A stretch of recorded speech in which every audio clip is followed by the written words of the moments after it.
8-year-old Sonu gripped the edge of his hand-carved bat, staring across the village lane at the rough stumps he and his friends had pounded into the dirt. He loved cricket more than anything in the world. His biggest dream, one he carried with him every minute of every day, was to become a professional cricketer. He did not own a polished store-bought bat or a new leather cricket ball. His bat was cut from a fallen mango branch, hewn with his father's old knife, sanded smooth by weeks of his palm rubbing against the handle. He practiced every evening with an old scuffed tennis ball, bounced off the brick wall of the village well before each hit. Villagers often shook their heads as they passed. They would stop to lean on their walking sticks and tell him straight, "No one from this tiny village ever becomes a famous cricketer." Other times, he heard them mutter it behind his back when they thought he could not hear. He had just finished fielding a miss-hit, and the words drifted over the lane clear as day. Sonu did not stop. He bent to pick up the tennis ball, brushed the dust off its scuffed surface, and walked back to his crease.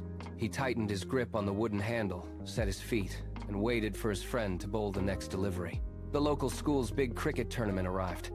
Sonu's small village team was written off before the first ball. Everyone called them the weakest side in the bracket. They fought through match after match until they reached the finals last over. 10 runs still needed to win.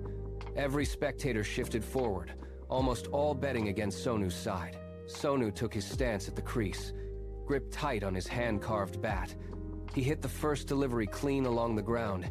It bounced past the fielder and rolled across the boundary for 4. The second ball he tapped into a gap between infielders, ran too hard, sliding into the crease to beat the throw. Now 4 runs needed off the final ball. The entire ground went dead silent. The bowler adjusted his run, tried to psych Sonu out, and bowled a slower, wider delivery than expected. Sonu adjusted his feet at the last second, closed his eyes for a moment, said a quick prayer, and swung as hard as he could. The ball connected with the bat's center. It flew straight over the boundary before anyone could move. It was a 6. For a second, no one breathed. Then the crowd exploded into cheers. Even the doubting villagers jumped to their feet, yelling Sonu's name. Sonu's team won. After that day, he became the village hero. But he did not stop practicing. He worked even harder, his pro dream burning brighter than ever.